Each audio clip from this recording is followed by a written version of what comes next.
Video तुम्हाला मागच्या वेळेस शिकवलाय मी व्यवस्थित, त्याचाच अभ्यास करा. त्याच्यामध्ये सगळे फॉर्म्युले वगैरे सगळं पाहिलंय आपण. ओके, पाहिलंय ना? सो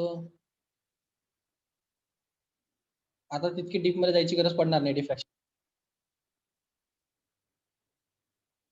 त्याच्यानंतर आपण मेकॅनिकलचा जो पार्ट उरलेला आहे आपला थोडा, कायनेटिक थिअरी ऑफ गॅसेस, त्या टॉपिकला फिनिश करून टाकू, म्हणजे आपलं काम मेकॅनिकलचं फिनिश होऊन जाईल. मग आपण इलेक्ट्रिकल पार्टकडे पूर्णतः शिफ्ट होऊन जाऊ. त्याच्यामध्ये पहा, फक्त काय लक्षात ठेवायचे तुम्हाला शॉर्ट मध्ये सांगतो, तेवढंच फक्त लक्षात राहू द्या. फ्रान ओपर आणि फ्रेस्नेल डिफ्रॅक्शन मध्ये फक्त डिफरन्स काय असतो की एकाचा इंटरफरन्स पॅटर्न खूप दूर तयार होतो, तर एकाचा इंटरफरन्स पॅटर्न फायनाईट डिस्टन्सवर तयार होतो, एकाचा इन्फानाईट डिस्टन्सवर तयार होतो. एवढाच फक्त फरक. म्हणजे तुम्ही इन्फानाईट डिस्टन्सवर जर त्या स्क्रीनला ठेवलं तर तुम्हाला फ्रान होपर डिफ्रॅक्शन पाहायला भेटतं, आणि जर तुम्ही फायनाईट डिस्टन्सवर जर त्या स्क्रीनला ठेवलं, म्हणजे तुमचं जे डी डिस्टन्स आहे, कॅपिटल डी डिस्टन्स होतं पाहते, स्लिट आणि स्क्रीन याच्यामधला कॅपिटल डी डिस्टन्स, हे डी डिस्टन्स जर इन्फानाईट असेल, ओके, दॅट टाइम तुम्हाला फ्रान ओपर डिफ्रॅक्शन पाहायला भेटतं, म्हणजे खूप कमी इंटेन्सिटीचं आणि वेगळं डिफ्रॅक्शन पाहायला भेटतं, ज्याच्यामध्ये प्लेन वेव्ह फ्रंट तुम्हाला पाहायला भेटतं. ओके, सगळं कारण विषय कसा असतो की खूप दूर ठेवल्यामुळे काय होतं, हे जे त्याचे जे येणार आहेत ना, हे सर्व हे असे पुढे जाऊन जाऊन जाऊन जाऊन या स्क्रीन पर्यंत जातात, ते प्लेन वेव्ह फ्रंट होऊन जातात, कर्वेचर राहत नाही. तर तुम्हाला असे प्लेन वेव्ह फ्रंट पाहायला भेटतात, असे प्लेन बार झाले, असे बार दिसतात, रिंग न दिसता असे बार दिसतात, डार्क बँड मग पुन्हा bright band, dark band bright band, असे रिंग्स पाहायला भेटतात. रिंग भेटत असे सिलेंडर पाहायला भेटतात. ओके, कोणत्या याच्यामध्ये फ्रान ओपर मध्ये असं मध्ये ब्राईट भेटतो, त्याच्यानंतर पुन्हा डार्क भेटतो. असं पहिले तुम्हाला रिंग्स भेटायच्या, फायनाईट डिस्टन्स असेल तर रिंग्स भेटतात, आणि जर इन्फानाईट डिस्टन्सवर पोहोचलं तर ते जाते, ती पोहोचता पोहोचता त्याचा खूप छोटासा पार्ट त्या स्क्रीन पर्यंत पोहोचतो, आणि खूप स्मॉल पार्ट त्याच्यापर्यंत गेल्यामुळे आपण असं अज्युम करतो की तिथे प्लेन वेव्ह फ्रंट झाला, आणि प्लेन वेव्ह फ्रंट गेल्यामुळे डिफरंट पॅटर्न जो भेटणार आहे तो रिंग्सच्या फॉर्म मध्ये भेटतो, तुम्हाला सिलेंड्रिकल फॉर्म मध्ये. एवढाच फरक. समजलं? हो, समजलं का? आणि फ्रेस्नेल डिफ्रॅक्शन काय होतं, फ्रेस्नेल डिफ्रॅक्शन मध्ये आपण ते डी डिस्टन्स असतं ते स्मॉलर घेतलेलं असतं, म्हणजे आपल्या फायनाईट डिस्टन्स वरती स्क्रीन ठेवलेली असते. सो त्या टायमाला आपल्याला स्क्रीनवरती रिंग्सच्या फॉर्म मध्ये, स्पेरिकल मध्ये किंवा सिलेंड्रिकल फॉर्म मध्ये पण समटाइम्स दिसतं आपल्याला वेव्ह फ्रंट. दोन्ही केसेस पॉसिबल होऊ शकतात फ्रेस्नेल डिफ्रॅक्शन मध्ये. पण फ्रान ओपर डिफ्रॅक्शन मध्ये फक्त सिलेंड्रिकलच वेव्ह फ्रंट भेटणार, स्पेरिकल भेटणार नाही. समजलं? हो. हा फरक आहे, एवढा फरक फक्त लक्षात ठेवा. ते वाचून घ्या, तुम्हाला समजून जाईल काय म्हणतो मी. फ्रास्नेल आणि आपण फ्रान ओपर डिफ्रॅक्शन सिंगल स्लिटचा आपण पाहतोय. समजा इथं हे डायग्राम होती पहा, मी मागच्या वेळेस काढून दाखवली तुम्हाला, त्याचं एक्सप्लेनेशन पण सांगितलं होतं, आठवतंय का? याचं पूर्ण एक्सप्लेनेशन दिलंय मी त्या लेक्चर मध्ये, व्हिडिओ मधनं हे सर्व सांगितले, पूर्ण डायग्राम. हा परपेंडिक्युलर असतो, मग हे एवढा डिस्टन्स त्याला पुढे जावं लागेल, मग याच्यामध्ये पार्ट डिफरन्स किती येणार आहे, सगळं डिस्कस केलंय आपण. λ/2 a/2 या सगळ्या गोष्टी. सो या ठिकाणी फक्त फॉर्म्युला लक्षात ठेवा, अजिबात काहीच करायची गरज नाहीये. तो व्हिडिओ मधनं तुम्हाला सगळं डेरिव्हेशन व्यवस्थित समजेल. या ठिकाणी फक्त लक्षात ठेवायचे तुम्हाला फॉर्म्युलेज वाचून घ्या, तुम्हाला समजून जाईल व्यवस्थित. जर तुम्ही मिनिमा आणि मॅक्झिमा असेल तर काय फरक पडणार, एवढा फरक लक्षात ठेवा. सो लॉजिक इम्पॉर्टंट आहे या केसमध्ये. फ्रान ओपर डिफ्रॅक्शन मध्ये जर का nth नंबरचा मिनिमा असेल, फक्त फॉर्म्युला लक्षात ठेवा, न्यूमेरिकसाठी इम्पॉर्टंट केस आहे. nth नंबरचा मिनिमा असेल तर जो पाथ डिफरन्स असतो एक्स्ट्रीम रेंज मधील पाथ डिफरन्स, तो पाथ डिफरन्सचा फॉर्म्युला असा असतो पहा, मिनिमाला nth नंबरच्या मिनिमाला, म्हणजे तुमचा जर का 20 नंबरचा डार्क बँड पाहिजे असेल, 20 नंबरचा डार्क बँडचा पाथ डिफरन्स काढायचा असेल, तर तुम्ही काय करणार, a sine of theta is equal to plus minus 20 lambda, यांची व्हॅल्यू 20 टाकायची. लॅम्बडाची व्हॅल्यू, ए ची व्हॅल्यू, थिटाची व्हॅल्यू तुम्हाला गिवन असते. समजलं? तर 20 नंबरच्या ब्राईट बँडचा तुम्हाला पाथ डिफरन्स पाहायला भेटतो. आणि जर तुम्हाला मॅक्झिमाचा डिफरन्स काढायचा असेल, म्हणजे nth नंबरचा मॅक्झिमम म्हणजे ब्राईट बँड, nth नंबरच्या ब्राईट बँडचा पाथ डिफरन्स काढायचा असेल, तर त्या टायमाला फक्त हा फॉर्म्युला. डिफ्रॅक्शन आणि इंटरफरन्स मध्ये हाच फरक आहे. फॉर्म्युले थोडेसे उलटे आहेत पहा. इथं n+1/2 लॅम्बडा असा फॉर्म्युला आहे. आठवलं? तिकडे तुम्ही जर ऑब्झर्व केलं तर तुम्हाला सापडेल पहा, इंटरफरन्स मध्ये आणि n-1/2 यायचं, इंटरफेरन्स मध्ये डिफ्रॅक्शन मध्ये n+1/2 येतं, हा फरक आहे. आणि या ठिकाणी जवळपास डिफ्रॅक्शन आणि इंटरफेरन्स जवळपास सारखंच होतं या केसमध्ये. लक्षात? हो. इथं मायनस असतो इंटरफेरन्स मध्ये, लक्षात ठेवा ही गोष्ट. इंटरफेरन्स डिफ्रॅक्शन दोन वेगवेगळे कन्सेप्ट आहेत. इथं मायनस असतो, या ठिकाणी मायनस असतो इंटरफेरन्स मध्ये, आणि ते हे मॅक्झिमाला आलंय. हा फॉर्म्युला तिथं मिनिमाचा होता, आलं का लक्षात इंटरफेरन्स मध्ये, आणि तो वरचा फॉर्म्युला मॅक्झिमाचा होता, आलं का लक्षात? हो हो सर. कन्फ्युज होऊ नका. सो पुढे पहा. तर तुम्हाला जो डिस्टन्स, आता आपण जे म्हणतो सेंट्रल ब्राईट बँडची विड्थ किती असते, तर आपण मागच्या वेळेस पण इंटरफेरन्स मध्ये विड्थचा फॉर्म्युला होता पहा. सो सेंट्रल ब्राईट बँड पासून किती डिस्टन्स आहे डार्क बँडचं आणि ब्राईट बँडचं, ते डिस्टन्स आपल्याला, आपण त्याला एक्स म्हणायचो पहा. आठवलं का तुम्हाला? डायग्राम आठवा पहा. इंटरफेरन्स मध्ये याच्यामध्ये पण सेमच डायग्राम सारखंच आहे ते. इथं स्क्रीन असणार पहा अशी, हा सेंट्रल ब्राईट बँड असेल त्याला आपण ओ पॉईंट म्हणायचो, आणि इथून तो यायचा असा, म्हणजे nth नंबरचा, समजा nth नंबरचा डार्क बँड आहे, तर काय, तर मग nth नंबरच्या डार्क बँडचं सेंटर पासूनच्या डिस्टन्सला आपण एक्स म्हणायचो. आठवलं? हो. Distance from n number dark band from the central bright band. Central bright band पासून nth नंबरच्या डार्क बँड पर्यंतचं डिस्टन्स किती, तर एक्स. आपण त्याला xn म्हणायचो, कारण nth नंबरचा डार्क बँड. xn म्हणजे यांची व्हॅल्यू किती पण असू शकते, 20, 30, 40, 50, व्हॉटएव्हर. सो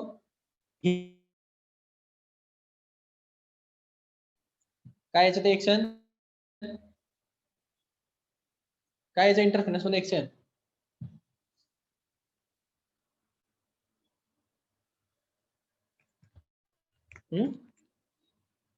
अरे फॉर्म्युला पाठ ठेवा बाळांनो, असं काय करता तुम्ही? काय यायचं तिकडे xn?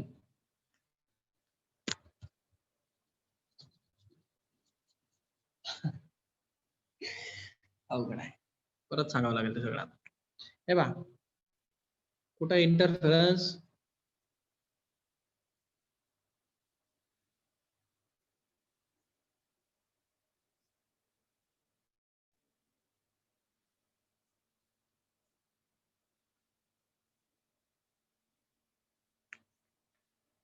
या ठिकाणी फक्त xn म्हणतो आपण, बस दुसरं काही म्हणत नाही मी. फक्त ही एवढी एक टर्म तुम्हाला मी स्टँडर्डच्या बाहेर शिकवली तुमच्या बुकच्या, कारण ती xnच असली पाहिजे. मागच्या वर्षी पण तीच होती, पण यावर्षी चेंज केली. हा तुमच्या xnचा फॉर्म्युला आहे. काय येतो फॉर्म्युला, काय येतो formula, n lambda capital D upon small D. पाठ असला पाहिजे हा, सर्वात जास्त न्यूमेरिकल पडतात त्या टॉपिक वर. पाठ ठेवा, तिसऱ्या चौथ्या वेळेस काढून दाखवलाय.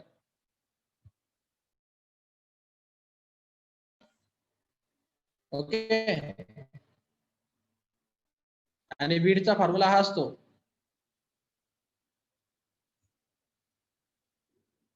बीटचा फॉर्म्युला तोच फॉर्म्युला असतो जो त्याचा असतो, फक्त फरक एवढा असतो की याच्यामध्ये हा जो n जो असतो ना, तो नसतो याच्यामध्ये, तो n काढून टाकायचा, कारण तो n मायनस होऊन जाईल, कारण दोघांची मायनस असते ती. समजलं का? फ्रिंज विड्थ आणि डिस्टन्स फ्रॉम दी ब्राईट बँडचं डिस्टन्स समजा, त्याच्यामध्ये फक्त n चा डिफरन्स आहे. तो n जर तुम्ही काढून टाकला तुम्हाला फ्रिंज विड्थ भेटून जाईल. n म्हणजे किती नंबरचा डार्क बँड आहे, तर पहिल्याच नंबरच्या डार्क बँडची काढायची असेल तर n ची व्हॅल्यू 1 येते ना. मग म्हणजे पहिल्या नंबरचा ब्राईट बँडची जर आपल्याला व्हॅल्यू काढायची असेल तर n ची व्हॅल्यू 1 टाकतो आपण, मग तो आपल्याला फ्रिंज विड्थ भेटून जातो. असं असतं ते. सो या ठिकाणी तुम्हाला हाच टॉपिक तुम्हाला इथं परत येताना दिसतोय पहा, फॉर्म्युले थोडेसे उलटे होणार आहे. आपला जो डार्कचा फॉर्म्युला होता, जो तिथं ब्राईटचा फॉर्म्युला होता, तो इथं डार्कला येतो, त्या टाईपचा फॉर्म्युला इथं डार्कला येतो, तिथला डार्कचा फॉर्म्युला इथं ब्राईटला येतो. एवढाच फरक असतो इंटरफेरन्स डिफ्रॅक्शन मध्ये, थोडंसं उलट चालतं. सो nth नंबरचा जर डार्क बँड असेल, सेंट्रल ब्राईट पासून nth नंबरच्या डार्क बँडचं डिस्टन्स किती असतं, तर त्याला म्हणतो आपण, आता या ठिकाणी थिटा n म्हणतो, हा थिटा एन डी. ओके, तो अँगल आहे त्यांनी, तर तुम्हाला हा फॉर्म्युला लक्षात ठेवायचा आहे. हे डिस्टन्स आहे तुमचं y nth dark, N D म्हणजे nth डार्क, एन डी म्हणजे y distance from the central bright band to the nth dark band, असा त्याचा अर्थ आहे. सेंट्रल ब्राईट पासून nth डार्क पर्यंतचा डिस्टन्स किती असेल, तर तो फॉर्म्युला तोच आहे जो तिकडच्या ब्राईटचा फॉर्म्युला होता. नीट आठवा, तिकडच्या ब्राईटचा फॉर्म्युला होता, आठवलं का? आठवलं का? हो सर. हा, आणि हे ए म्हणजे काय असतं, ए म्हणजे त्याचा त्या हिशोबाने तो डी चे छोटावाला दोन स्लिटच्या मधील डिस्टन्स. फक्त या ठिकाणी त्याला ए का म्हटलं जातं, कारण ते इमॅजिनरी स्लिट्स असतात. ऍक्च्युअल स्लिट नाही येते, इमॅजिनरी स्लिट आहे. म्हणजे असं वाटतं आपल्याला की तिथून ओरिजिनेट झालंय ते, ऍक्च्युअली स्लिट एकच असते. स्लिट फक्त इथं असते, इथून फक्त स्लिट असा लाईट जात असतो. या इमॅजिनरी स्लिट्स असतात, हे आणि ही इमॅजिनरी असतात. मागच्या वेळी सांगितलं होतं तुम्हाला, हा रे असा आल्यासारखा वाटतो, इथं एक कोण सेट झाल्यासारखे वाटतात, म्हणजे इमॅजिनरी स्लिट्स असतात, त्याच्यामधल्या डिस्टन्सला आपण ए म्हणतो. असं असतं डिफ्रॅक्शन. समजलं? कारण एक्सपेरिमेंट हा सिंगल स्लिटचा आहे.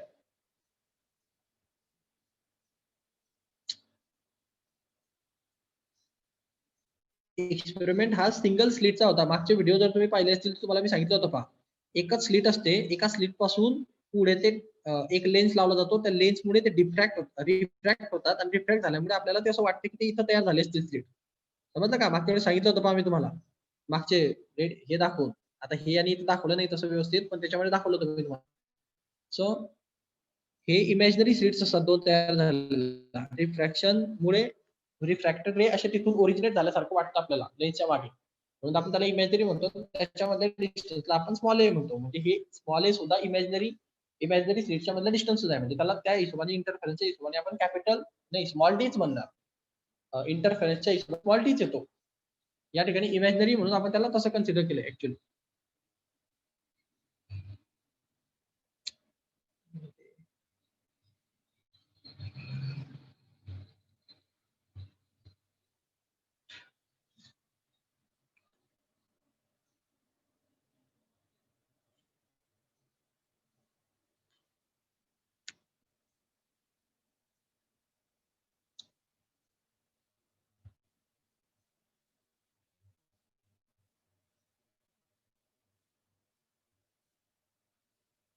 ओके, सो या फॉर्म्युला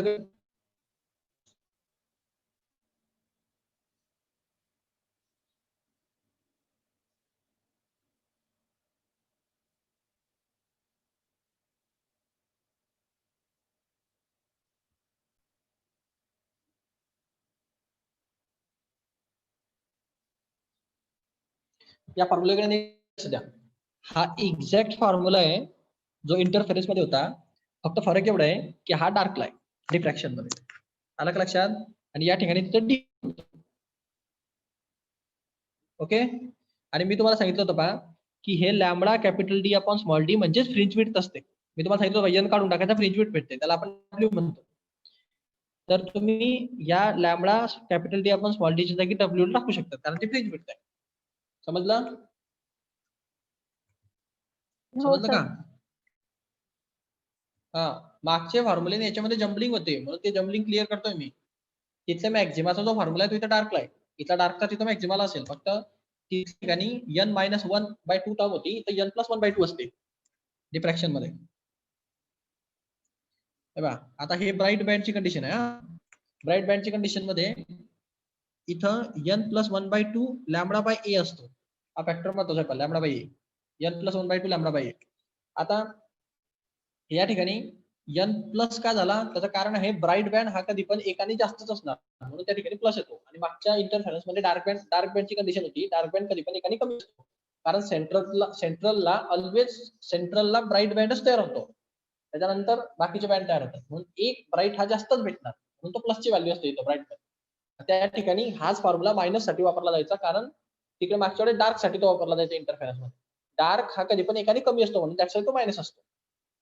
सो हा फॉर्म्युला सारखा चिपा एक्झॅक्ट फॉर्म्युला, फक्त हा फॉर्म्युला इथं मायनस होता जेव्हा तुम्ही इंटरफेरन्स मध्ये डार्क बँड साठी काढायचे, बरोबर. इंटरफेरन्स मध्ये डार्क बँड साठी हा फॉर्म्युला मायनस वापरला जातो, आणि तो लॅम्बडा बाय डी होता. सो पुढे पहा, फॉर्म्युला लक्षात राहिला ना?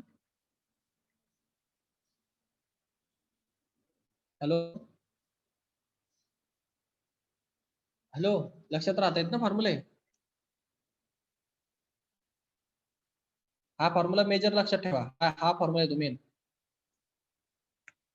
जो वरचा दाखवला मी तुम्हाला, त्याच म्हणजे हा सिम्प्लिफाईड व्हर्जन आहे. Distance of nth bright band from the central bright band, म्हणजे nth नंबरच्या ब्राईट बँडचं सेंट्रलच्या ब्राईट बँड पासूनचं डिस्टन्स. ओके, ते कसं काढणार तुम्ही? कसं काढायचं? म्हणजे स्क्रीन आहे, या स्क्रीनचा हा सेंट्रल ब्राईट बँड आहे, म्हणजे ओ पॉइंट आहे समजा. ओके, आणि याच्यापासून nth नंबरचा ब्राईट बँड आहे. हा डिफ्रॅक्शन मध्ये, हा डिफ्रॅक्शनची गोष्ट आहे. तर त्या टायमाला हे जे डिस्टन्स काढायचं असेल तुम्हाला, याला आपण म्हणतो Y N B. Y N B का? nth नंबरचा ब्राईट बँडचं distance from the center to nth नंबरचा ब्राईट बँड. त्याचा फॉर्म्युला असतो n प्लस 1/2 आणि ते पुढे तो जो n ची व्हॅल्यू झाली आणि ते lambda capital D upon small D. हे lambda capital D upon small D हे फ्रिंज विड्थ असते. समजलं? तो फॉर्म्युला असा आहे actually, n plus 1/2 into fringe width, म्हणजे तुम्हाला ते वाय एन बी भेटतं. डाऊट याच्यात याला आपण W म्हणू शकतो ना, फ्रिंज विड्थ त्याला ती lambda capital D upon small D. Small D म्हणजे इंटरफेरेन्स मध्ये इथे वापरायचा. Okay okay.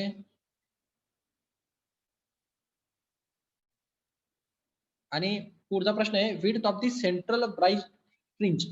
सेंट्रल ब्राईट फ्रिंजची जी विड्थ असते ती डबल असते.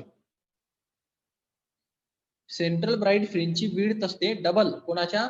फर्स्ट ब्राईट फ्रिंज विड्थच्या. म्हणजे प्रत्येकाची जी फ्रिंज विड्थ असते त्याच्यापेक्षा सेंट्रलची डबल असते. त्याचं कारण असतं की खालच्या बाजूला आणि वरच्या बाजूला दोन्ही बाजूला तयार होणार रिंगा एकाच ठिकाणी तयार होतात. समजलं का? म्हणजे पहा असं होतं की नाही, ते रिंग तयार होते पहा, ही अशी, त्याच्यानंतर दुसरी रिंग अशी तयार होईल, हा तिसरी रिंग अशी तयार होईल, चौथी रिंग अशी. आता याच्यामध्ये जर तुम्ही नीट ऑब्झर्व केलं तर काय होतं, ही जी रिंग आहे ही अशी खालच्या बाजूला कन्सिडर केलेली, तर तुमचा हा जो डिफरन्स आहे पहा दोन याच्या मधला, तो डिफरन्स सर्व ठिकाणी मेंटेन, म्हणजे पहा तुम्हाला दाखवतो मी तो डबल का झाली. हा समजा तुमचा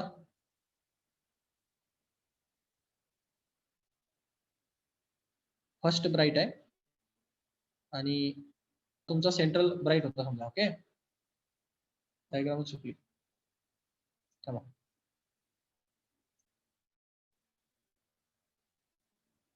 हा तुमचा फर्स्ट ब्राईट येणार, त्यानंतर हा डार्क येणार, आणि मग हा ब्राईट येणार. अशा रिंगचा पॅटर्न असतो. ओके, सो हा डार्क ब्राईट रिंगचा जो पॅटर्न आहे, याच्यामध्ये फ्रिंज विड्थ जेव्हा तुम्हाला मी म्हणायचो, फ्रिंज विड्थ म्हणजे मॅटर काय असतो की हे इथून इथपर्यंतचा डिस्टन्स, समजा हे इथून इथपर्यंतचं आणि हे इथून इथपर्यंतचं डिस्टन्सला आपण फ्रिंज विड्थ म्हणतो. आता ही वरच्या बाजूला पण येते, खालच्या बाजूला पण येते, इकडे पण होऊ शकते, इकडे पण होऊ शकते, तुम्ही कुठेही कॅल्क्युलेट करा सारखी जरी. पण या सेंट्रल ब्राईट बँडला तसं होत नाही पहा. हे सेंट्रल ब्राईटला काय असतं की हा कम्प्लीट सेंट्रल पूर्णच्या पूर्ण डायरेक्ट ब्राईट असतो. म्हणजे याच्यामध्ये काय असतं, ही एवढा जो पार्ट असतो हा एवढा फ्रिंज विड्थचा असतो आणि हा खालच्या फ्रिंज विड्थचा असतो. म्हणजे हे पाहिजे, हे वरचं आणि हे खालचं, हे दोघं एकाच ठिकाणी कनेक्ट होऊन जातात. सो ते डबल होऊन जाईल ना. मग नाही समजलं? नाही समजलं का? दोघं रिंग एकमेकांमध्ये मर्ज होऊन गेलं असतं, ही वरची साईड पण आणि खालची साईड पण अशी याची, या दोघांचा एकमेकांमध्ये मर्ज होऊन गेला, ही एवढी आणि ही एवढी, तर ही डब्ल्यू होती आणि ही पण डब्ल्यूच आहे, दोघं मर्ज झालं ते ट्वाइस ऑफ डब्ल्यू होईल. तसं या सेंट्रल मध्ये होतं ते, कारण मध्ये गॅप दिसत नाही तुम्हाला, डायरेक्ट रिंग दिसते पूर्णच्या पूर्ण कम्प्लीट भरीव. तर त्या ठिकाणी तुम्हाला ट्वाइस ऑफ फ्रिंज विड्थ एवढं तुम्हाला त्याची विड्थ पाहायला भेटते. म्हणजे त्याचा डायमीटर असतो तेवढं. समजलं का? समजलं का? नाही? फॉर्म्युला पाठ करा.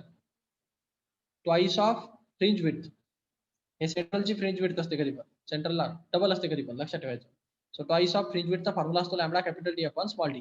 आता हे इंटरफेरेन्स मध्ये आणि 2 लॅम्बडा कॅपिटल डी अपॉन हे डिफ्रॅक्शन. ए म्हणजे distance between two imaginary slits असं असतं ते. एवढं तुम्हाला समजलं पाहिजे. आणि या ठिकाणी तुम्हाला इथं खाली सगळ्या फॉर्म्युलांचे कॅल्क्युलेशन सांगितलेले, डार्क फ्रिंज साठी काय, ब्राईट फ्रिंज साठी काय, काय काय डिफरन्स असतो, हे सर्व शिकवून झाले तुम्हाला. तुम्ही बघता त्याच्याकडे नीट लक्ष ठेवा, डिफ्रॅक्शन पॅटर्न मध्ये कसं होतं आणि इंटर पॅटर्न मध्ये कसं होतं, कोणासाठी कसा फॉर्म्युला असतो, कोणाचा काय फॉर्म्युला असतो, सगळे फॉर्म्युले लिहिले पाठ करा. त्याच्यानंतर न्यूमेरिकल सॉल्व्ह करा. आपण सायमल्टेनियसली न्यूमेरिकल लक्ष दिले, त्याच्यामुळे आता जास्त असं काही घ्यायची गरज नाही. कॉम्पिटिव्ह एक्झामच्या बुक मधून घेऊ पुढे. ओके, तो चॅप्टर मध्ये काही डिफिकल्टी? बघा चॅप्टर जाऊ का पुढच्या चॅप्टर कडे?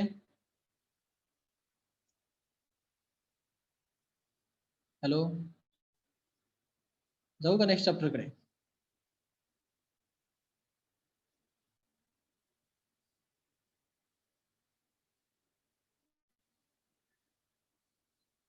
हॅलो, आहे का आवाज? लेक्चर येतोय का आवाज व्यवस्थित? आवाज. अच्छा, आवाज येतोय, तुम्ही शांत आहे. सो ठीक आहे, ते चॅप्टर आता फिनिश झालं. तिथं थेरॉटिकल पोर्शन वगैरे सर्व व्यवस्थित. न्यूमेरिकल्स पण आपण सायमल्टेनियसली घेतले होते. काही न्यूमेरिकल्स राहतील, तुम्ही प्रॅक्टिस करा आता एक्सरसाइजची. जे डाऊट्स येतील ते विचारू आपण क्लासमध्ये. कायनेटिक थेअरी ऑफ गॅसेस, थोडा सिलेबसकडे लक्ष देतो मी, थोडा फास्ट घेण्याचा प्रयत्न करतो. Kinetic theory of gases and radiation हा पण एक खूप मोठा आणि खूप इम्पॉर्टंट चॅप्टर आहे. याला वरच्या चॅप्टरचा बेस बसणार. थर्मोडायनामिक्सचा बेस असेल, बॉईस लॉ, चार्ल्स लॉ, केलुसिक लॉ, सगळे लॉ तुम्हाला जवळपास माहिती पाहिजे. सो बॉईस लॉ काय असतं? बॉईस असतो volume is inversely proportional to pressure, किंवा तुम्ही असं म्हणू शकता प्रेशर व्हॉल्यूमचा प्रोडक्ट हा कॉन्स्टंट असतो when temperature is constant. Okay, म्हणजे PV is equal to constant, PV is equal to constant when T constant, असा याला बॉईस लॉ म्हणतात. प्रेशर आणि व्हॉल्यूमचा प्रोडक्ट केला तर त्याची व्हॅल्यू तुम्हाला कॉन्स्टंट नंबर भेटते, जेव्हा टेम्परेचरची व्हॅल्यू कॉन्स्टंट असते. याला म्हणतात बॉईस लॉ. चार्ल्स लॉ जर म्हटलं तर तो असतो व्हॉल्यूम बाय टेम्परेचरचा रेशो तुम्हाला कॉन्स्टंट भेटतो. व्हॉल्यूम बाय टेम्परेचरचा रेशो तुम्हाला कॉन्स्टंट भेटतो वेन प्रेशर कॉन्स्टंट असतं. समजलं? समजलं का? आणि गे-लुसिक लॉ असतो, त्याचा विषय असतो प्रेशर अपॉन टेम्परेचर, याचा पण रेशो कॉन्स्टंट असतो वेन व्हॉल्यूम कॉन्स्टंट असतो. हे पाहिलेत आपण. ओके, थर्मोडायनामिक्स मध्ये. सो हे लॉज थोडेसे लक्षात पाहिजे, तिन्ही लॉज लक्षात राहू द्या. त्यानंतर आपण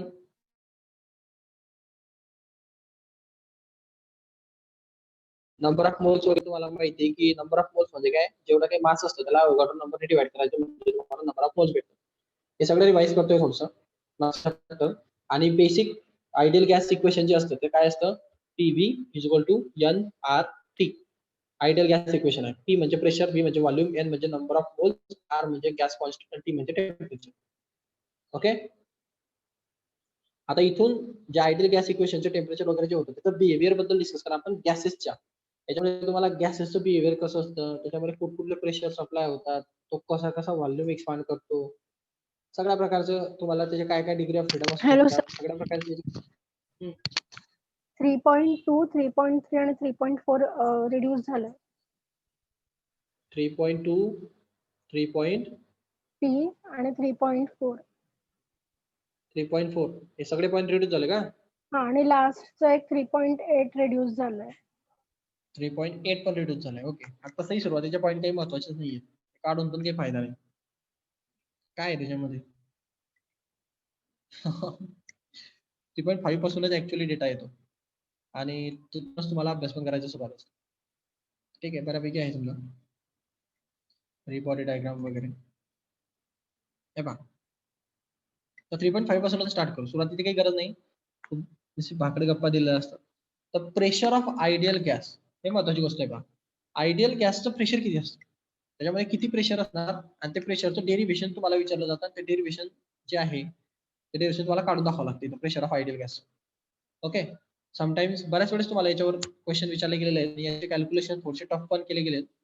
सो आयडियल गॅसचं प्रेशरचं इक्वेशन कसं असतं, त्याचा कॉन्सेप्ट काय आहे, काय काय त्याच्यामध्ये म्हणजे आपण इन्व्हॉल्व होणार, या सगळ्या गोष्टी तुम्हाला समजल्या पाहिजे डेरिव्हेशनसाठी, बोर्डसाठी. सो इकडे पहा, जर कुठे आयडियल गॅस असेल त्याच्यामध्ये ते मॉलिक्यूल जे असतात ते रॅन्डमली मूव्ह होत असतात एका बाजूने, एका साईडने दुसऱ्या साईडला. सो त्याच्यामध्ये कायनेटिक एनर्जी असणार. सो विदाउट कायनेटिक एनर्जी तो मूव्ह होणार नाही.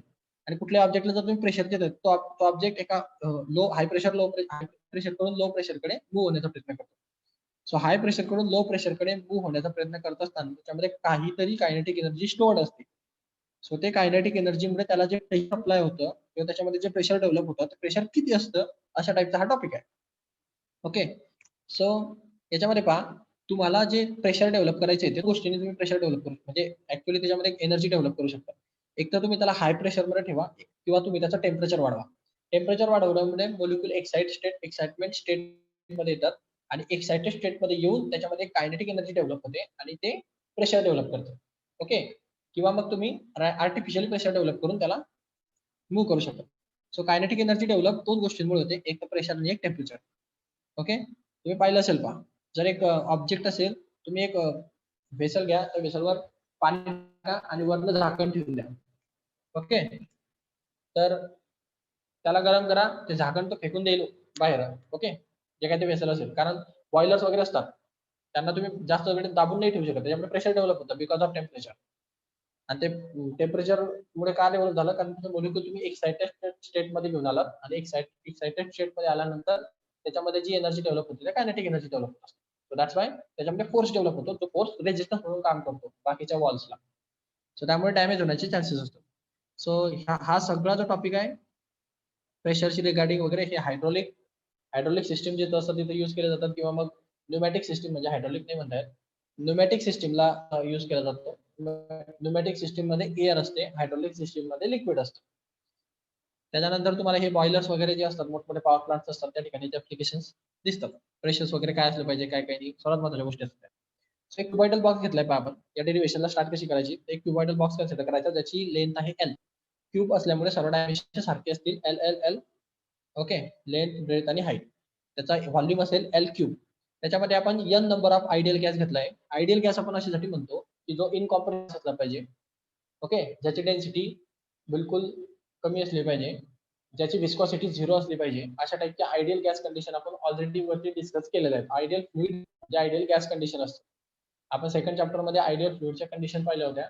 त्या एक्झॅक्ट कंडिशन आयडियल गॅसच्या कंडिशन असतात. आपण incompressible, non viscous liquid, non viscous fluid consider करतो, म्हणजे गॅस.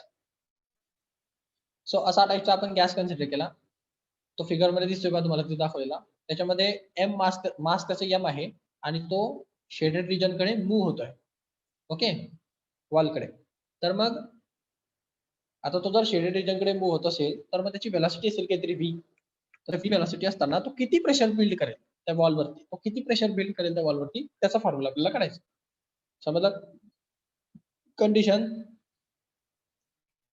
हो समजली का? सर. तर पुढे पाहता, एक गॅस घेणार, मग आपण मॉलिक्यूल कंटिन्युअसली रँडमली त्याच्यामध्ये व्हेरियस डायरेक्शनला मूव्ह होत राहणार, मग ते त्याच्या वॉल्सला हिट करणार, मग ते वॉल बाउन्स बॅक होणार, परत दुसऱ्या वॉलला हिट करणार, अशी ते कंटिन्युअस प्रोसेस सुरू असते. आपण एक वॉल कन्सिडर केली, जे शेडेड दिसते तुम्हाला इथं. त्या वॉलकडे तो एम मास असलेला जो पार्टिकल आहे गॅसचा, तो जर मूव्ह होत असेल व्ही वेलॉसिटीनी, तर त्या वॉलवरती तो पार्टिकल किती प्रेशर एक्झर्ट करतो याचा आपण फॉर्म्युला आता आयडेंटिफाय करणार. असं तो प्रत्येक वॉलवरती करत असतो, पण आपण एक पर्टिक्युलर वॉल कन्सिडर करून, एक पार्टिकल कन्सिडर करून त्याचा काढा, नंतर इंटिग्रेशन करणार, सगळ्या वॉलचं भेटून जाईल. ओके, सो असं हे कोलिजन जे होणार, त्या कोलिजन मध्ये किती प्रेशर डेव्हलप होतं त्याच्याबद्दल आपण डिस्कस करणार आहे. आता काढायचं कसं, मग हे थोडंसं तुम्ही एक बेसिक इंट्रोडक्शन डायग्रामचं द्या तुम्ही तिथं डेरिव्हेशन्स मध्ये. त्याच्यानंतर तुम्ही कन्सिडर करा की एक जे ऍक्सिस होते एक्स वाय झेड, त्याच्यामध्ये आपण जे प्लेन कन्सिडर केलंय ते प्लेन आपण एक्स आणि वाय प्लेन कन्सिडर केले. ओके, एका दिसते तुम्हाला एक्स वाय प्लेन कन्सिडर केलंय आणि एक्स वाय का वाय झेड घेतलंय, वाय झेड घेतलंय इथं. कारण प्लेन तुम्हाला मी मागे डिस्कस केलंय पहा, हा वाय ऍक्सिस आहे आणि हा झेड ऍक्सिस आहे. वाय ऍक्सिस आणि झेड ऍक्सिसच्या मध्ये असणारं प्लेन येते, दिसतंय का? हो. दिसतंय का? हा, तर ते वाय झेड प्लेन त्यांनी कन्सिडर केलंय आणि त्या वाय झेड प्लेन कडे तो ऑब्जेक्ट मूव्ह होणार आहे. ओके, सो इथं दिसतंय तुम्हाला पहा की एक क्युबॉइड आहे, त्याला एक पॅरलल प्लेन आपण कन्सिडर केलंय वाय झेड, ज्याचं कोलिजन होणार आहे, इलास्टिक कोलिजन आपल्या पॉईंटचं त्या प्लेन सोबत. तेव्हा त्याच्यामध्ये जी वेलॉसिटी आहे, ते वेलॉसिटीचे पण दोन कॉम्पोनंट असतील. ते दोन कॉम्पोनंट दोन्ही डायरेक्शनला ऍक्सिसला त्याला ओढतील. एक एक्स ऍक्सिसला ओढेल, ऍक्सिसला रिझल्ट असतो, कारण आता एक वाय ऍक्सिसला ओढेल आणि एक झेड ऍक्सिसला ओढेल. प्रत्येक वेलॉसिटी चे तीन कॉम्पोनंट निघतील, एक्स वाय झेड. बट या ठिकाणी वाय आणि झेड काम करणार, एक्स काम करणार नाही, कारण तो एक्स प्लेन मध्ये नाहीच आहे. जो ऍक्सिस प्लेन मध्येच येत नाही, तो ऍक्सिसचा काही संबंधच येत नाही काम करण्याचा. ओके, सो फक्त वाय आणि झेड ऍक्सिसच फक्त तुम्हाला वर्किंग पाहायला भेटेल, एक्स ऍक्सिसचं वर्किंग तुम्हाला दिसणार नाही, रिझर्व्ड असेल. त्याचा ऍक्च्युअली तुमच्या जो पार्टिकल असतो त्याच्यावर होत नाही. कारण तुम्ही जे कन्सिडर करताना प्लेन कन्सिडर केलंय ते वाय झेड कन्सिडर केलंय म्हणून तसं होतं. म्हणजे या ठिकाणी पहा तुमचा हा जो पार्टिक आहे तुम्हाला फिगर दिसते पाहिजे थोडीशी वाय एक्स आणि वाय मध्ये वाय आणि झेड मध्ये तो समूह होतोय. आता हे काही सांगायची गरज नाही एवढं. मग इथून तुम्ही तुमचं डेरिव्हेशन स्टार्ट करा पहा. कन्सिडर करा ऑल मोलिक्युल्सला वाय आणि झेड प्लेन्स मधल्या त्यांची व्हेलॉसिटी जे की नॉट चेंज होते कोलिजन नंतर सुद्धा ओके शेडेड वॉलच्या. मग तुम्ही म्हणणार की ते एक्स आणि वाय डायरेक्शन एक वाय डायरेक्शन मध्ये आणि झेड डायरेक्शन मध्ये मूव्ह होणार. मग ते आयदर पॉझिटिव्ह एक्स कडे मूव्ह होतील किंवा निगेटिव्ह पॉझिटिव्ह एक्स नाही निगेटिव्ह वाय कडे मूव्ह होतील किंवा पॉझिटिव्ह वाय कडे मूव्ह होतील. म्हणजे एकतर ते वाय डायरेक्शन मध्ये जातील असे पुढे किंवा मागे किंवा मग झेड डायरेक्शन मध्ये जातील असे वरती किंवा खाली. तर मग ते इकडे गेलं तर या डायरेक्शन गेलं तर पॉझिटिव्ह वाय इकडे गेलं तर निगेटिव्ह वाय वरती गेलं तर पॉझिटिव्ह झेड खाली गेलं तर निगेटिव्ह झेड असे डायरेक्शन त्याचे असू शकतात सर्व डायरेक्शन मॉलिक्युल्सच्या कारण तो त्या प्लेन मध्ये पूर्णतः मूव्ह होणार आहे. ओके सो पुढे पहा. आता हे पूर्ण डेरिव्हेशन आहे. एक काम करता का हॅलो हॅलो आवाज येतोय का? हो सर. हो सर येतोय. हा तुम्ही मी लेक्चर येतो आता मी 5 ते 6 मिनिट मध्ये 10 मिनिट मध्ये एक मेसेज टाकतो रिकनेक्ट करायचा मग तेव्हा तुम्ही रिकनेक्ट करा. Okay okay. मला थोडं काम आहे 5 मिनिटाचं मी 5 मिनिट काम करून घेतो आणि मग येतो. हो सर. हा मी 10 मिनिटात रिकनेक्टचा मेसेज टाकेल लवकरच येईल काही जास्त वेळ काम नाही.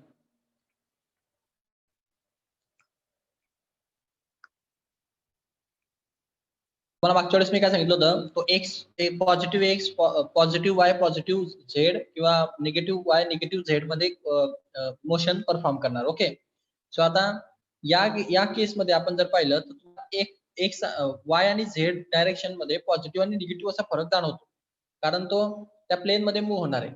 बट तुम्ही जर एक्स डायरेक्शन मध्ये जर त्याचा डिफरन्स पाहिला तर एक्स डायरेक्शन मध्ये त्याचं जे मोमेंटम त्याचं तिन्ही ऍक्सिस मध्ये मोमेंटम असेल ना कारण तो ऑब्जेक्ट जो आहे तो मोशन मध्ये आहे. त्याचं एक्स ऍक्सिस मध्ये सुद्धा मोमेंटम असणार एक्स मध्ये सुद्धा मोमेंटम असणार आणि झेड ऍक्सिस मध्ये सुद्धा मोमेंटम असणार. तिन्ही ऍक्सिस मध्ये त्याचा मोमेंटम तुम्हाला पाहायला भेटणार कारण व्हेलॉसिटी हे तिन्ही डायरेक्शनला असणार आहे तो रँडमली थ्री डायमेन्शन मध्ये मूव्ह होणार आहे कसं पण. सो तुम्हाला या प्लेनचं आपल्याला रिगार्डिंग आपण या प्लेनच्या रिगार्डिंग स्टडी करतोय. सो हे जे प्लेन बनलेलं आहे हे वाय आणि झेडचं मिळून बनलेलं आहे. सो वाय आणि झेड मध्ये मोमेंटम मध्ये तुम्हाला डिफरन्स जाणवेल इनिशियल आणि फायनल मोमेंटम मध्ये कारण तो पुढे किंवा मागे येईल समजा असा येईल किंवा असा येईल. पण जर तुम्ही एक्सचा विचार केला म्हणजे एक्सचा जर विचार केला एक्स ऍक्सिसच्या याचा तर तुम्हाला मोमेंटम मध्ये डिफरन्स जाणवत नाही. म्हणजे तो एक्स ऍक्सिस जो असतो हा या तुमच्या प्लेनला कसा होऊन जातो पॅरलल होऊन जातो. ओके जो तुमचा एक्स ऍक्सिसला जर पॅरलल त्याने मोमेंटम दिली तर तुमच्या एक्स ऍक्सिसला तो पॅरलल मोमेंटम देतो म्हणजे डायरेक्ट एक्झॅक्ट पॅरलल. तर या केसमध्ये काय होतं त्याचं सुरुवातीचं मोमेंटम इथलं आणि इथलं मोमेंटम याच्यात फरक जाणवत नाही कारण एक्स ऍक्सिसच्या कंपॅरिझन मध्ये तेवढे डिफरन्सच नाहीये. ओके एक्स ऍक्सिसला पॅरलल लाईन आहे ती.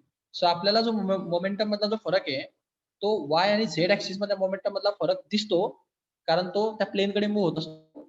बट एक्स ऍक्सिस मधल्या मोमेंटमचा डिफरन्स आपल्याला दिसत नाही. तो मोमेंटम इनिशियल पोझिशन मध्ये सुद्धा तितकंच असतं आणि फायनल पोझिशन मध्ये सुद्धा तितकंच असतं. त्याचं कारण असं आहे की तो जे मोशन देणार आहे ती मोशन एक्स आणि वाय आणि झेड प्लेन मध्ये एक्स प्लेनचा रोल तिथं येत नाही. त्याचे सर्व डायमेन्शन एक्स ऍक्सिसचे सर्व डायमेन्शन सारखेच असतात कारण तो एक्सला पॅरलल जातो. समजलं का? समजलं का? एक्स रिझल्ट असतो एक्स ऍक्सिसचे डायमेन्शन चेंज होत नाही. आलं लक्षात टॉपिक? हो नाही समजलं? हा मग वाय आणि झेड प्लेनला तो मूव्ह होणार तर यांचे मोमेंटम चेंज होतील बट एक्स ऍक्सिसचं मोमेंटम रिझल्ट राहणार कधी चेंज होणार नाही. मग आपण एक्स ऍक्सिसच्या मोमेंटम वरनं पुढे कॅल्क्युलेट करू. आपण एक्स ऍक्सिसला पॅरलल आहे असं कन्सिडर करू त्या कॉम्पोनंटला. मग त्याचा मोमेंटम मधला डिफरन्स जो आहे change in momentum change in momentum काय असेल कारण मी तुम्हाला फोर्सचा एक फॉर्म्युला शिकवला असेल पहा. फोर्स म्हणजे काय असतो न्यूटन्सचा सेकंड लॉ आहे हा. न्यूटन्स 3 लॉ आहेत ना. फर्स्ट लॉ होता इनर्शिया पोझिशन. सेकंड लॉ असतो फोर्स जो की momentum rate of change of momentum is called as force आणि जो थर्ड लॉ आहे तो every action is equal to opposite reaction. तो याच्यामधला न्यूटनचा जो सेकंड लॉ आहे न्यूटनचा लॉज ऑफ मोशनचा सेकंड लॉ त्याच्यामध्ये तो म्हणतो की फोर्स हा rate of change of momentum असतो. Rate of change of momentum म्हणजे काय change in momentum with respect to change in time याला म्हणतात फोर्स. न्यूटनचा second law. समजलं? समजलं का? या पी म्हणजे मोमेंटम असतं. Change in momentum with respect to time म्हणजे फोर्स असतो न्यूटन सेकंड लॉ लक्षात ठेवा. सो या सेकंड लॉच्या हिशोबाने इथं मी चेंज मोमेंटम काढणार, त्याला डिवाइड बाय टाइम करणार, म्हणजे मला फोर्स भेटणार. पार्टिकल मध्ये किती फोर्स आहे हे मला काढता येतं. मग मी काय करतो, इथं पहिला प्रयत्न करतोय मला चेंज इन मोमेंटम काढण्याचा. चेंज इन मोमेंटम म्हणजे काय, मोमेंटम तिन्ही ऍक्सिस मध्ये असतं. तर चेंज इन मोमेंटम म्हणजे डेल्टा पी, आणि कोणत्या ऍक्सिसचं म्हणून एक्स ऍक्सिसचं. समजलं?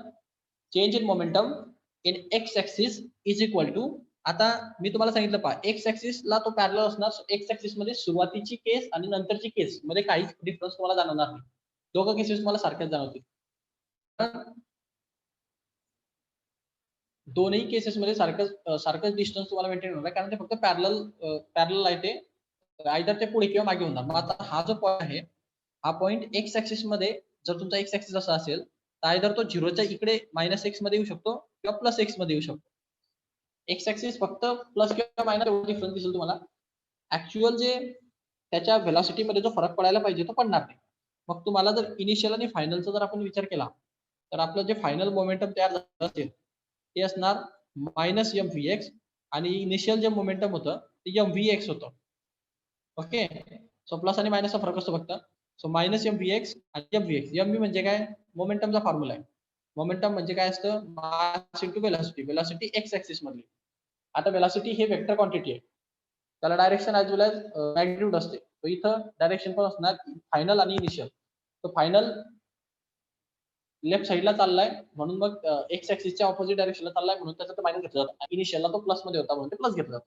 सो दोघांचा जर डिफरन्स घेतला आपण, म्हणजे इनिशियल मोमेंटम म्हणजे mvx इनिशियलला प्लस असतं इनिशियल केसमध्ये, आणि मोमेंटम फायनल पोझिशनला -mvx होऊन जातं, कारण तो ऑपोजिट डायरेक्शनला जात असतो, रिव्हर्स डायरेक्शनला. वेलॉसिटी रिव्हर्स असते, बॅकवर्ड डायरेक्शनला. कारण तो पॉइंट बंबार्ड होऊन येणार आहे. समजलं का? एका वॉलवर बंबार्ड होऊन वापस येईल ना, नाही समजलं?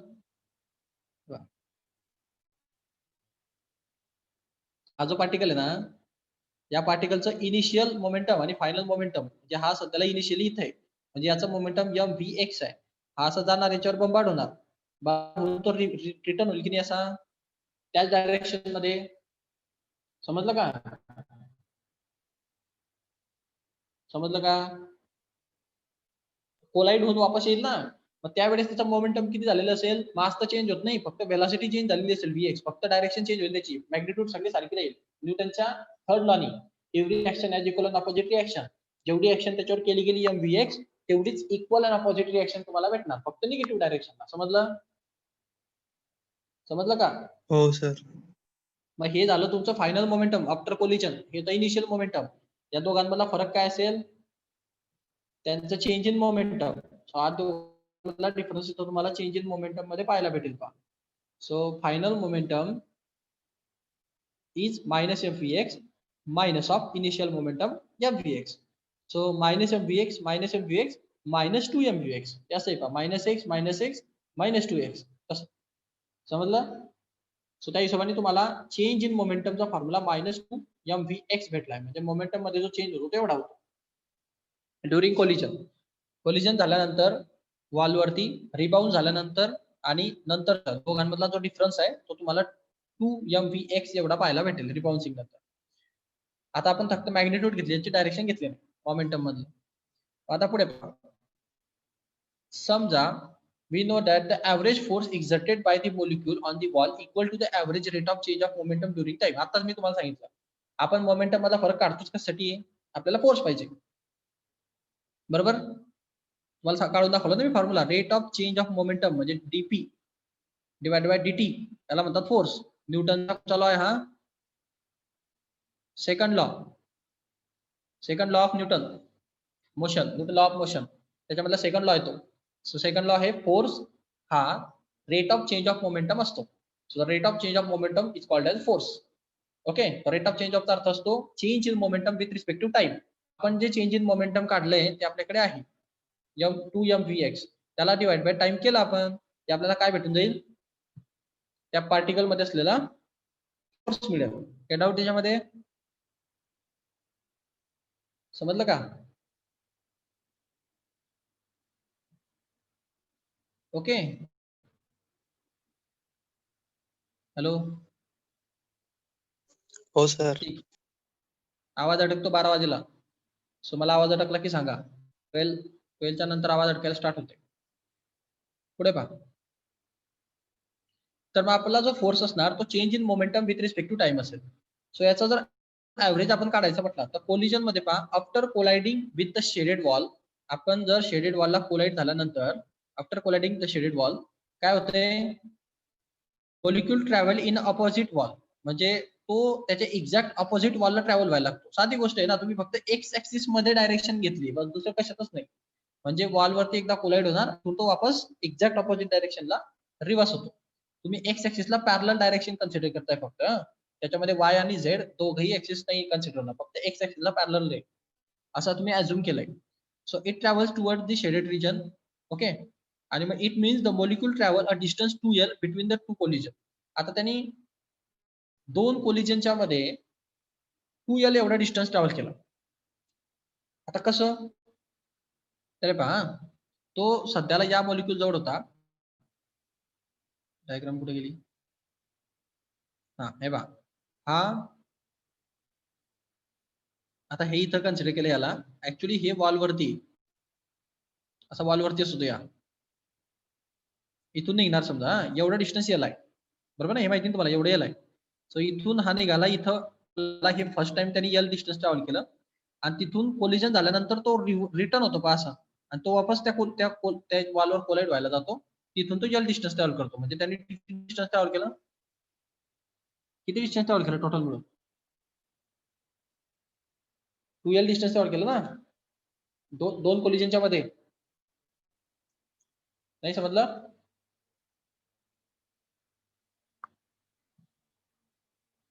समजलं असेल, सोपं आहे ते. मग पुढे पहा, त्याने 2L हे डिस्टन्स दोन between these two collisions molecule covers a distance 2L twice of the length of the cube. Hence to got the average we have to divide the time between two successive collision as L is the length of the cuboid box and the molecule travel in the t time. So the time travel is equal to तुमचा जो time required आहे तुम्हाला, तो तुम्हाला किती time लागला, कारण तुम्हाला फोर्स काढायचा आहे पहा. तुम्हाला काढायचं काय फोर्स काढायचं असेल तर change in momentum with respect to change in time करावं लागेल. चेंज इन मोमेंटमचा तुम्हाला फॉर्म्युला भेटलाय 2mvx बरोबर. त्याचा विषय संपलाय. तुम्हाला टाइम काढावा लागणार आहे. दोन कोलिजन होण्याच्या मध्ये किती टाइम लागला. टाइम कसा काढणार तुम्ही? टाइमचा फॉर्म्युला तुम्हाला व्हेलॉसिटीच्या फॉर्म्युलावरून भेटेल, कारण तुम्हाला vx माहिती आहे, त्या ऑब्जेक्टची व्हेलॉसिटी, त्या मॉलिक्यूलची व्हेलॉसिटी आपल्याला माहिती आहे. जर व्हेलॉसिटी माहिती असेल तर मला टाइम काढता येतो. डिस्टन्स अपॉन टाइम म्हणजे व्हेलॉसिटी असते. मग मला जर टाइम पाहिजे असेल तर मी काय म्हणणार, time is equal to distance covered divided by velocity. त्याने किती डिस्टन्स कव्हर केलं दोन कोलिजनच्या मध्ये? दोन कोलिजनच्या मध्ये त्याने 2L डिस्टन्स ट्रॅव्हल केला आणि त्याची व्हेलॉसिटी किती होती? vx. म्हणजे त्याला लागणारा रिक्वायर्ड टाइम किती आहे? 2L upon vx. काही डाऊट त्याच्यामध्ये?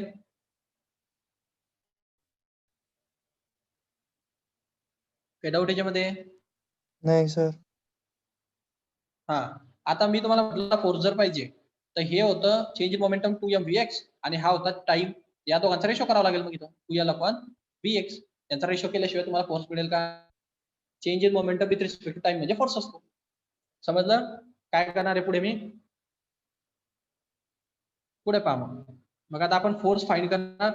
तुम्हाला जर एक्झर्ट झालेला ऍव्हरेज फोर्स जर काढायचा असेल तर मी काय करेन, चेंज इन मोमेंटम हा 2mvx. आता x1 म्हणजे काय, एका पार्टिकल x1 मॉलिक्यूल 1 घेतलाय आपण, पहिला मॉलिक्यूल घेतला म्हणून त्याला 1 म्हटलंय. एका मॉलिक्यूलचा स्टडी करतोय, तुम्ही नाही लिहिलं तरी चालेल.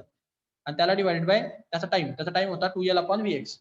दोघांचा रेशो तुम्हाला काय भेटेल? 2mvx upon 2L upon vx. हा vx कोणाकडे जाणार आहे? याला रेशो नाही म्हणजे इथं 1 असणार. हा आतला आत जाईल, हा बाहेर, म्हणजे हा जाणार आहे पहा 2mvx इंटू हा vx वरतीच येणार आहे पहा, डिवाइडेड बाय हा 2L इथं राहील खाली. सो कॅन्सलेशन कसं होईल? 2 to get cancel, 1 into v, vx चा स्क्वेअर भेटून जाईल. तुम्हाला भेटणार mvx whole square divided by l. समजलं? Applied force.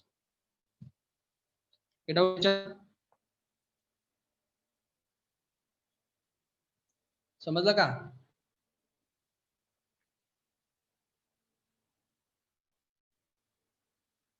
सो हे तुम्हाला इथं आलेलं दिसतंय पहा, mv square vx square upon l. Applied लावलेला अप्लिकेशन झालेला फोर्स. प्रेशर आणि फोर्स यांचं रिलेशन पण तुम्हाला चांगल्या प्रकारे माहिती असतं. प्रेशर म्हणजे काय असतं, फोर्स प्रेशरचा फॉर्म्युला काय आहे, फोर्स अपॉन एरिया, बरोबर ना. प्रेशर म्हणजे काय असतं, फोर्स अपॉन एरिया. तुम्हाला फोर्सचा फॉर्म्युला भेटला की नाही, भेटला की नाही. मग तुम्हाला फक्त काय काढावं लागेल आता, हा तुमच्याकडे आहे, आता तुम्हाला हा काढावा लागणार आहे, एरिया काढायचा आणि फोर्स घ्यायचा, दोघांचा रेशो घ्यायचा, तुम्हाला प्रेशर भेटणार. हे डाऊट याच्यामध्ये, कन्सेप्ट समजला का तुम्हाला, काय करायचे पुढे. ओके.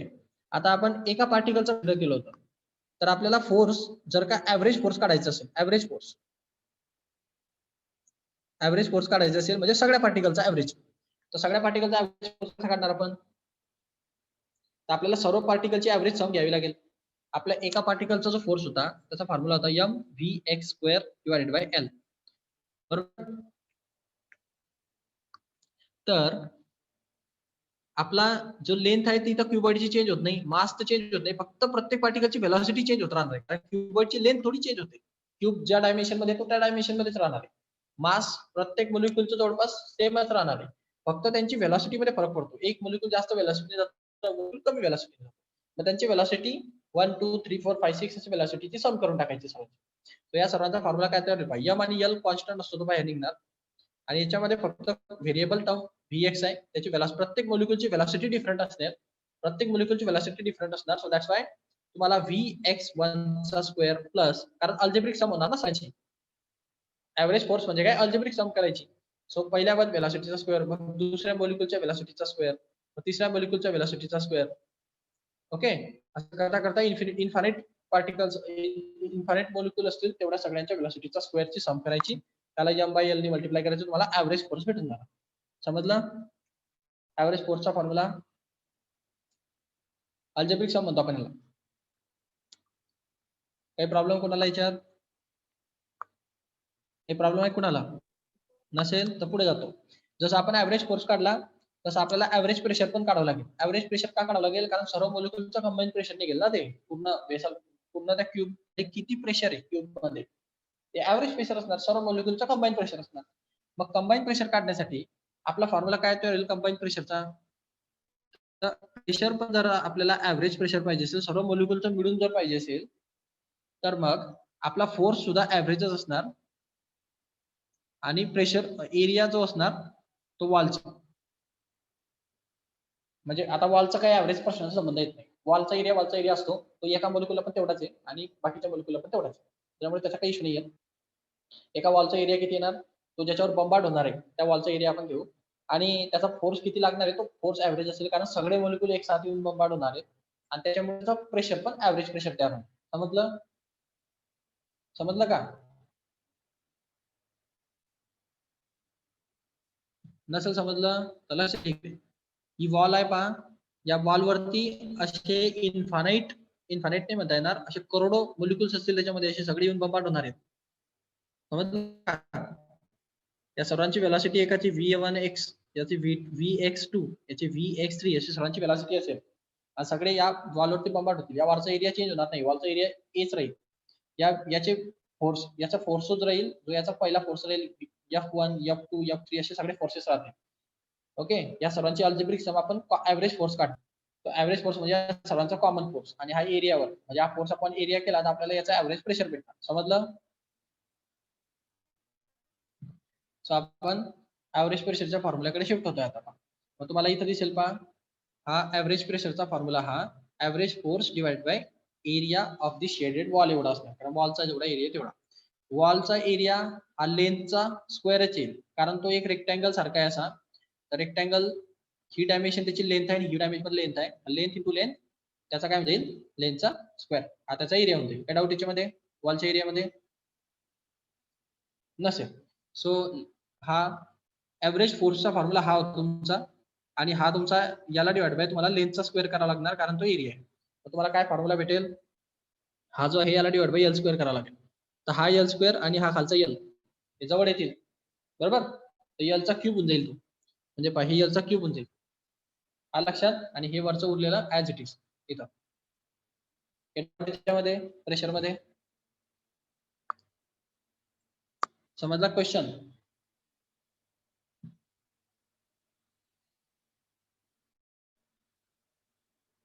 सो पुढे पहा.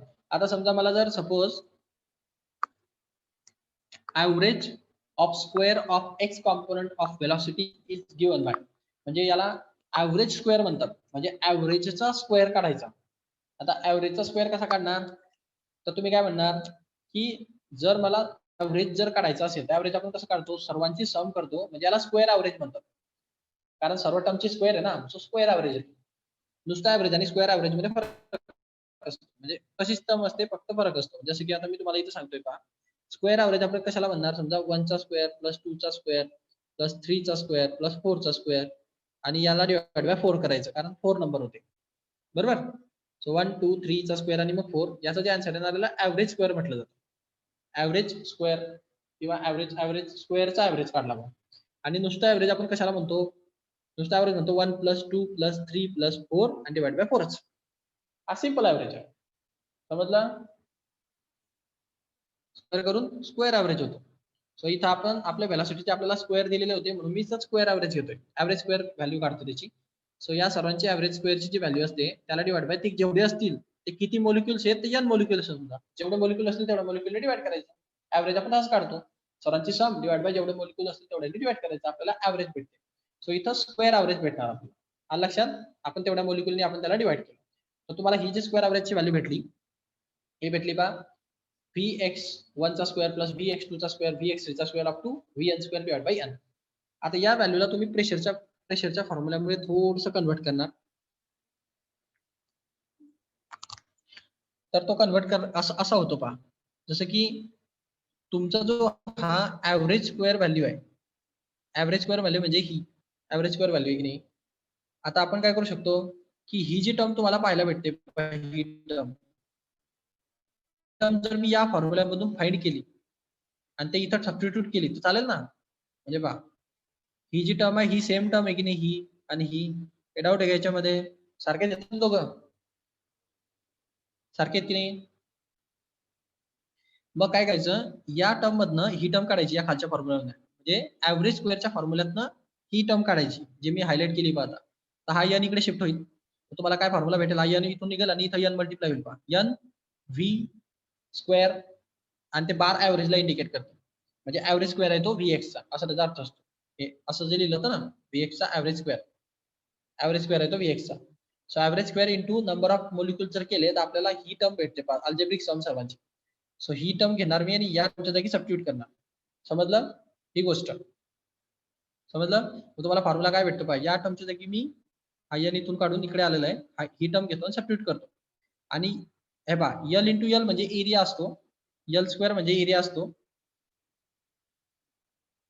हे पहा l स्क्वेअर म्हणजे एरिया असतो, आणि त्याला परत लेंथनी मल्टिप्लाय केलं तर l चा क्यूब म्हणजे, आणि l क्यूब म्हणजे काय असतो? व्हॉल्यूम असतो क्यूबचा. माहिती तुम्हाला? l क्यूब म्हणजे व्हॉल्यूम असतो की नाही क्यूबचा. सो या ठिकाणी मी l क्यूब लिहू शकतो आणि l क्यूबला मी व्हॉल्यूम लिहू शकतो क्यूबचा. सो या ठिकाणी मी व्हॉल्यूम सबस्टिट्यूट करणार आणि या ठिकाणी मी हे n ऍव्हरेज स्क्वेअर व्हॅल्यू वेलॉसिटीचे सबस्टिट्यूट करणार. सो त्याच्यानंतर तुम्हाला हा फॉर्म्युला पाहायला भेटेल. दिसतोय का? हे पहा, हे या टर्मच्या जागी आलंय हा, आणि हे या टर्मच्या जागी आलंय. समजलं? आणि तो मास तसा. समजलं का?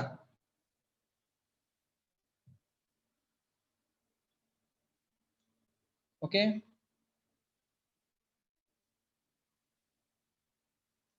आता पुढे पहा, या केसमध्ये काय होतं इथं की हा जो तुमचा फॉर्म्युला आहे थोडंसं रिअरेंज केलं याला, तर तुमची जी ऍव्हरेज व्हॅल्यू असते ऑल पॉसिबल याची, ती ऍव्हरेज व्हॅल्यूला थोडंसं मी चेंज करतोय आता इथं. ऍव्हरेज व्हॅल्यू कोणत्याही मॉलिक्युलची जी व्हेलॉसिटी असते ती 3 ऍक्सिस मध्ये व्हेलॉसिटी असते, एक तर एक्स ऍक्सिस मध्ये, एक वाय ऍक्सिस मध्ये, एक झेड ऍक्सिस मध्ये. ओके. सो आपण जर तीनही ऍक्सिसच्या व्हेलॉसिटीजला म्हणजे स्क्वेअर व्हेलॉसिटीजला इक्वल कन्सिडर केलं, म्हणजे ऍझम्पशन येते ऑल पॉसिबल डायरेक्शनची व्हेलॉसिटी इक्वल असेल तर, सो दॅट टाइम काय होईल, म्हणजे एक्स ऍक्सिस मध्ये पण तो त्याच व्हेलॉसिटीने जाणार, वाय ऍक्सिस मध्ये पण तो त्याच व्हेलॉसिटीने जाणार, आणि झेड ऍक्सिस मध्ये सुद्धा तो त्याच व्हेलॉसिटीने जाणार. म्हणजे Vx, Vy आणि Vz या तिघांची व्हेलॉसिटी एकच असेल तर त्यांची स्क्वेअर ऍव्हरेज व्हॅल्यू सुद्धा एकच आहे. सो या ठिकाणी आपण जर असं अझम्पशन केलं की आपल्या तीनही ऍक्सिस मध्ये जाणारी वेलॉसिटी जी आहे, ऑल पॉसिबल डायरेक्शनला जाणारी वेलॉसिटी जी आहे ती इक्वल असणार. सो त्या तिघांची ऍडिशन ही तुमची टोटल वेलॉसिटी भेटली पाहिजे तुम्हाला. याला टोटल टोटल टोटल वेलॉसिटी म्हणणार पाहिजे. तर एक्स वगैरे असं काहीच नाहीये. हे पहा, V square average, average square velocity. मग एक्स वगैरे असं काही दिलं नाही, म्हणजे याचा अर्थ असतो व्ही स्क्वेअर ऍव्हरेज एक्स ची plus V average square velocity Y ची plus average square velocity Z ची, अशी तिघांची प्लस करून तुम्हाला ऍव्हरेज स्क्वेअर वेलॉसिटी भेटणार. समजलं? समजलं का? तिन्ही ऍक्सेस मध्ये वेलॉसिटीला प्लस करून. समजते ना? हॅलो. तर मग या ठिकाणी आपण अझूम करू की तिघांची वेलॉसिटी सेम आहे. सो तिघांची वेलॉसिटी जर सेम असेल तर आपण अझूम करू पाहिलं की आपल्याला व्ही म्हणजे average square velocity of X असं रेट करतात त्याला, is equal to average square velocity of Y आणि average square velocity of Z equal असेल. आपण त्याला अझूम केलं समजा तर व्ही स्क्वेअर एवढी समजा सर्व इक्वल आहे, तर आपल्याला हे इथलं आणि हे इथलं या सर्वांची तुम्हाला प्लस पाहायला भेटेल आणि ही थ्राईस ऑफ तुम्हाला भेटेल, कारण ते 3 टाइम्स होऊन जाईल ना. हे पहा, मग काय होऊन जाईल, तुम्ही कोणत्याही एकामध्ये ते लिहू शकतात. जसं की आता तुम्हाला इथं भेटेल पहा, average square velocity is equal to या तिघांची सम असते. या तिघांना मी एकच कन्सिडर करू शकतो. तिघ जर ऑल डायरेक्शनची वेलॉसिटी जर इक्वल असेल, सो दॅट टाइम काय होईल, तिघांची प्लस थ्राईस ऑफ होऊन जाईल. म्हणजे पहा, मी या वायच्या आणि झेडच्या जागी व्ही एक्स स्क्वेअर लिहू शकतो का? लिहू शकतो. सो मी असं लिहू शकतो पाहायला की हा V average square velocity of x असणार, ऍव्हरेज स्क्वेअर वेलॉसिटी ऑफ एक्सच लिहू शकतो मी त्याला, आणि ऍव्हरेज स्क्वेअर वेलॉसिटी ऑफ एक्सच लिहू शकतो त्याला, म्हणजे वायला पण आणि झेडला पण, कारण तिघांची वेलॉसिटी इक्वल आहे. सो त्या हिशोबाने काय होऊन जाईल, हे थ्राईस होऊन जाईल पहा. Thrice of average square velocity of x is equal to average square velocity. Okay. So मला जर average square velocity of x पाहिजे असेल तर मी हा 3 कडे डिवाइड करणार. सो मला पहा, average square velocity of x जर पाहिजे असेल तर मी म्हणणार 1/3 ऑफ ऍव्हरेज स्क्वेअर वेलॉसिटी एवढी असते. समजलं का? समजलं का? हा, असं केव्हा होईल, जेव्हा एक्स वाय आणि झेड तिन्ही ऍक्सिस मध्ये वेलॉसिटी इक्वल असेल, दॅट टाइम पॉसिबल होईल. सो तुमची जी ऍव्हरेज वेलॉसिटी असणार, ऍव्हरेज स्क्वेअर वेलॉसिटी जी असते, ही ऍव्हरेज स्क्वेअर वेलॉसिटी तुमच्या एक्स ऍक्सिस, वाय ऍक्सिस आणि झेड ऍक्सिसच्या वेलॉसिटीच्या 1/3 असते. लक्षात ठेवायचे, म्हणजे तिसरा हिस्सा असतो. क्लिअर? 33%. सो तुम्ही त्या ठिकाणी एक्स वाय आणि झेडच्या जागी ही वेलॉसिटी टाकू शकतात. मग तुम्ही ते इथं ठेवू शकतात. आता या व्ही एक्स स्क्वेअरच्या जागी मी जर 1/3 ऑफ ऍव्हरेज वेलॉसिटीचा स्क्वेअर टाकला तर काही बिघडेल का? काही बिघडेल का? समजलं का?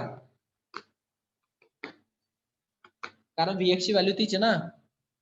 Vx ची ऍव्हरेज स्क्वेअर वेलॉसिटी म्हणजेच 1/3 of the average square velocity असते तिघा ऍक्सिसची. सो मी त्या ठिकाणी 1/3 V average square velocity of V टाकू शकतो, म्हणजे सर्वांची ऍव्हरेज वेलॉसिटीच्या 1/3 ही एक्स ची ऍव्हरेज स्क्वेअर वेलॉसिटी असते. सो ही व्हॅल्यू घ्या आणि याच्यात सबस्टिट्यूट करा. सो पहा, या Vx स्क्वेअर ऍव्हरेजच्या ठिकाणी हे 1/3 टाकल्यानंतर तुम्हाला ही टर्म पाहायला भेटेल. पहा, n जसा तसा आहे, v जसा तसा आहे, m पण जसा तसा आहे. Vx ऍव्हरेज स्क्वेअर वेलॉसिटीच्या जागी 1/3 ऍव्हरेज स्क्वेअर वेलॉसिटी झाली. एक्स नाहीये तिथं, पहा दिसतोय का? तिन्ही ऍक्सिसची कंबाईन वेलॉसिटी. समजलं? समजलं का?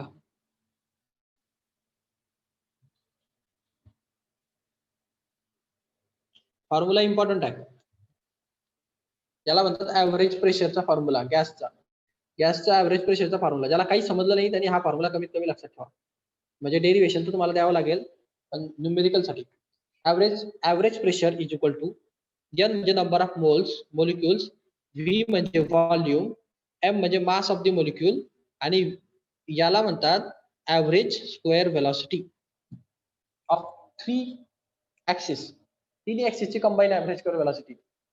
ओके, समजलं? आणि पुढे 1/3. हे डाऊट?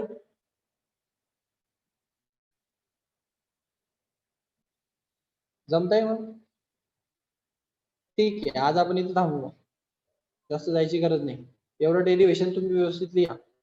समजलं नसेल तर विचारा कुठली स्टेप. समजलं का सर्व? पुन्हा एकदा सांगू, शॉर्ट मध्ये सांगतो पहा, ऐकून घ्या. आपल्याला प्रेशर काढायचं होतं. प्रेशर जर काढायचं असेल तर आपल्याला फोर्स अपॉन एरिया काढावा लागेल. एरियाचा काही प्रश्न नाहीये, लेंथचा स्क्वेअर असतो तो, बट आपल्याला इथं फोर्स काढावा लागेल. आपल्याला जर फोर्स काढायचा असेल तर फोर्सचा फॉर्म्युला असतो change in momentum with respect to time काढावं लागतं.